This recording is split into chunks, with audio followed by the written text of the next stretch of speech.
नमस्कार प्रिय दर्शक मित्रों, एक बार फिर से आप सभी का स्वागत है आपके अपने YouTube चैनल ज्ञान की गंगा में।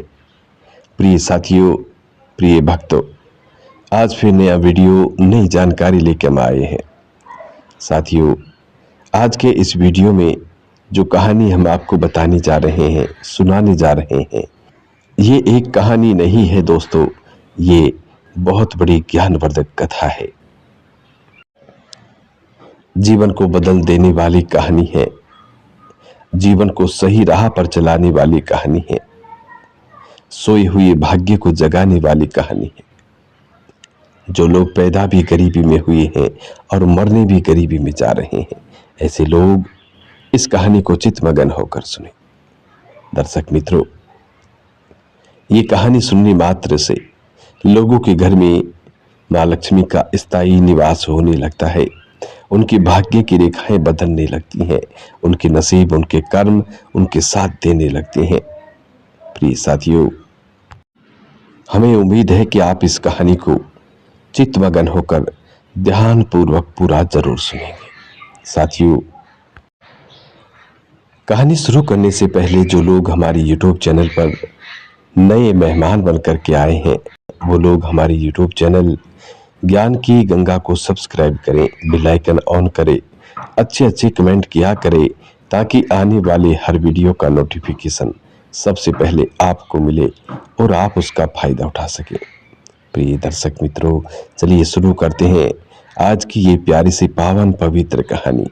साथियों, इस कहानी में हम जानेंगे कि एक पिता बेटी के घर खाना क्यों नहीं खाता है, और यदि एक पिता बेटी के घर खाना खाता है तो उसको कौन सा पाप लगता है। पिता से ऐसा कौन सा गुनाह होता है जिसकी वजह से वो अपनी बेटी के घर खाना नहीं खा सकता। साथियों, क्या एक पिता को अपनी बेटी के घर भोजन करना चाहिए, खाना खाना चाहिए या नहीं करना चाहिए? यदि कोई पिता अपनी बेटी के घर भोजन करता है तो उसके साथ क्या होता है?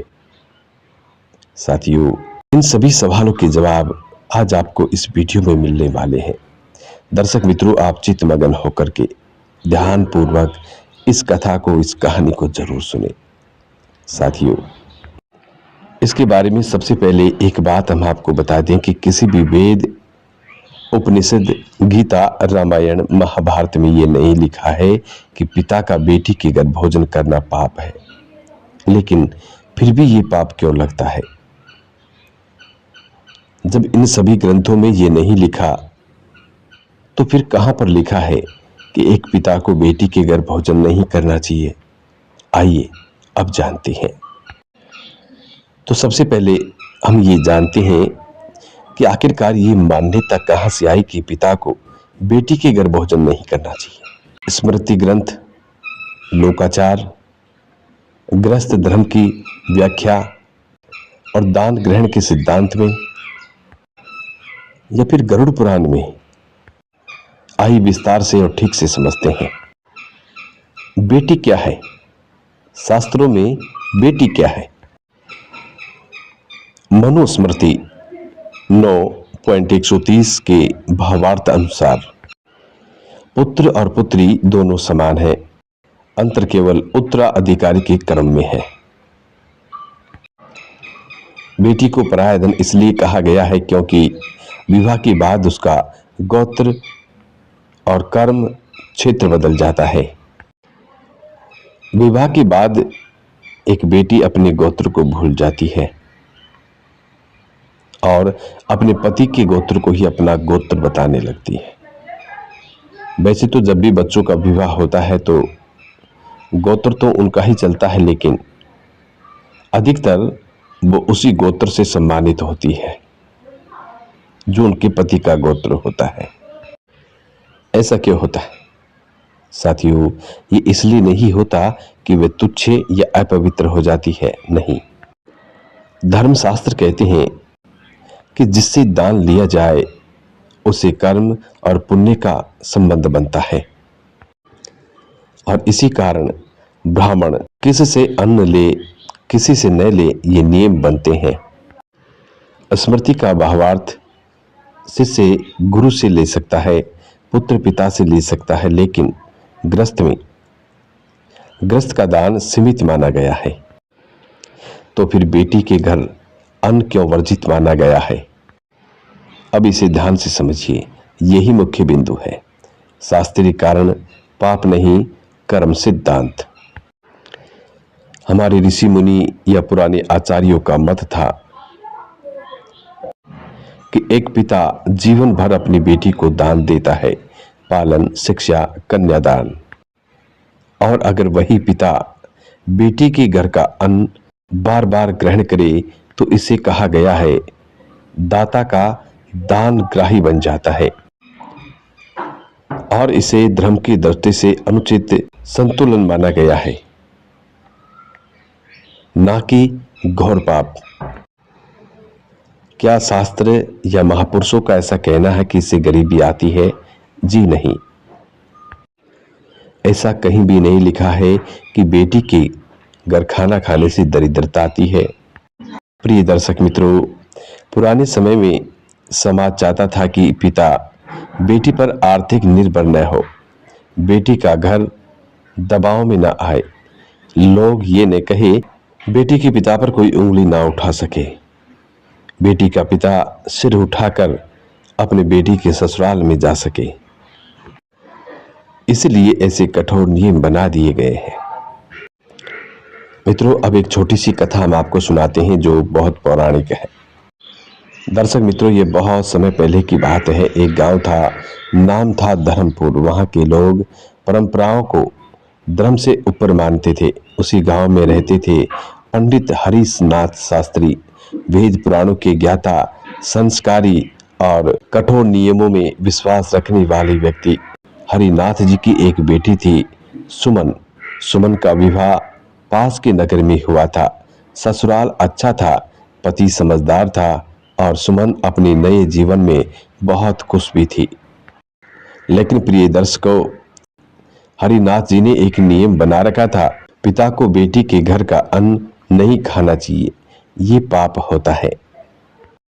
इस तरह का नियम, ये बात उन्होंने शास्त्रों से नहीं सुनी बल्कि लोगों की सुनी सुनाई बातों से मान ली थी। पिता का कठोर नियम।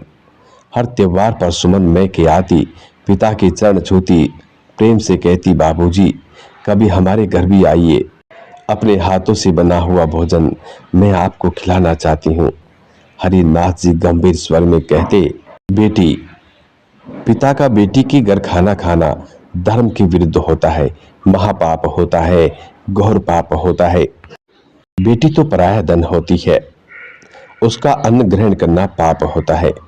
अपने पिता की इस वचन को सुनकर, इस बात को सुनकर सुमन चुप हो जाती, आंखें भर आती। माँ समझाती, बेटी तेरे बाबूजी के संस्कार ऐसे ही है, वो पुराने संस्कार वाले लोग हैं। दर्शक मित्रों, अब आता है समय का कठोर प्रहार। एक दिन हरिनाथ जी गंभीर रूप से बीमार पड़ जाते हैं। डॉक्टरों ने साफ कह दिया कि अब इन्हें भावनात्मक सहारा ही चाहिए, दवाइयों से ज्यादा इसे अपने लोगों के सहारे की जरूरत है। माँ घबरा गई, बेटा कोई नहीं था। मजबूरी में सुमन को बुलाया गया। सुमन भागी भागी आई, पिता की सेवा में दिन रात लग गई, दवा, पूजा, सेवा सब कुछ करने लगी। साथियों, एक रात पिता बहुत कमजोर थे।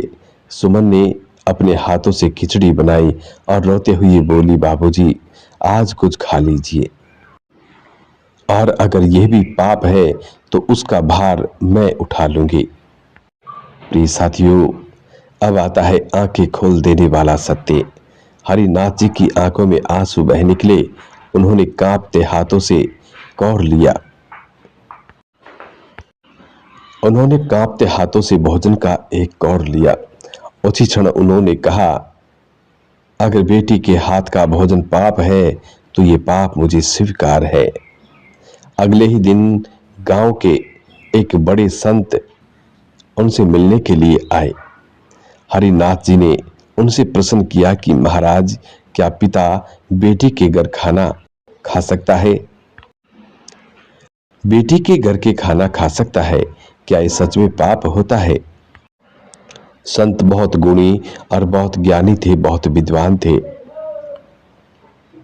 वो मुस्कुराए और बोले, शास्त्रों में तो ऐसा कहीं नहीं लिखा कि बेटी का अन्न पाप है। पाप तो तब है जब हम प्रेम, कर्तव्य और करुणा को ठुकरा दें। उन्होंने आगे कहा, बेटी कोई पराया धन नहीं, वे पिता के पुण्य का फल होती है। उनके हाथों का अन्न नहीं, उनके अपमान का पाप होता है। उनके घर के अन्न खाने से पाप नहीं, उनका अपमान करने से पाप होता है। बेटी का अपमान करने से पाप होता है। प्रिय दर्शक मित्रों, साधु संत की ऐसी बातें सुनकर हरिनाथ जी रो पड़े। उन्होंने अपनी पुत्री सुमन का हाथ पकड़ा और जोर जोर से रोने लगे। कहने लगे कि बेटी, मैंने समाज के डर में अपने धर्म को, अपने अहंकार को अपनी पूजा मान लिया। उसी दिन के बाद उन्होंने गांव में घोषणा कर दी कि जो पिता बेटी के घर भोजन नहीं करता वे शास्त्र नहीं, वे पापी होता है। ऐसा शास्त्र नहीं कहते, वो समाज के डर से झूठे डर में बंधे रहते हैं। वो समाज के डर से झूठे डर में बंधे रहते हैं।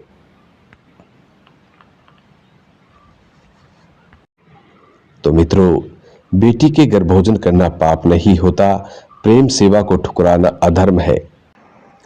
सच्चा धर्म करुणा, कर्तव्य और संबंधों की मर्यादा होती है। शास्त्र से बड़ा मानवता होती है। और जो परंपरा इंसानियत तोड़े, वह परंपरा नहीं होती, अंधविश्वास होता है। तो मित्रों, ये थी आज की सच्चाई। जो लोग बेटी के घर खाना खाने से कतराते हैं, सोचते हैं कि ये पाप होता है, ऐसा नहीं करना चाहिए, बेटी पराया धन होती है, बेटी के घर खाना नहीं खाना चाहिए। साथियों, ये सब बकवास बातें हैं। ये सब मूर्ख लोगों की मनगढ़ंत कहानियां होती हैं। जो लोग ये कहते हैं कि बेटी के घर खाना नहीं खाना चाहिए। अरे क्यों नहीं खाना चाहिए भाई? बेटी तुम्हारी है, फिर बेटी के घर खाना क्यों नहीं खाना चाहिए? तुम्हारी बेटी के मन में भी बहुत आशंकाएं होती हैं, बहुत भावनाएं होती हैं। वो भी सोचती है कि उनके पिता एक दिन उनके आंगन पधारेंगे, उनके आंगन में बैठकर भोजन करेंगे। कितना सुकून से वो आपको भोजन खिलाने का इंतजार करती है, और आप जो है इनकार कर देते हैं। झूठे मकार अंधविश्वास को लेकर आप अपने बेटी के विश्वास को तोड़ देते हैं। मित्रों, आज के बाद यदि आप एक बेटी के सच्चे पिता हैं तो बेटी के घर खाना खाने से कभी मत कतराना। साथियों, आज की कहानियां समाप्त होती है। आशा करते हैं, उम्मीद करते हैं कि आज की ये कहानी आप लोगों को जरूर पसंद आई होगी और इस जानकारी से आप ढेर सारे लाभ उठाएंगे। साथियों, अब मिलते हैं आने वाले नेक्स्ट वीडियो में। तब तक आप अपना ख्याल रखें।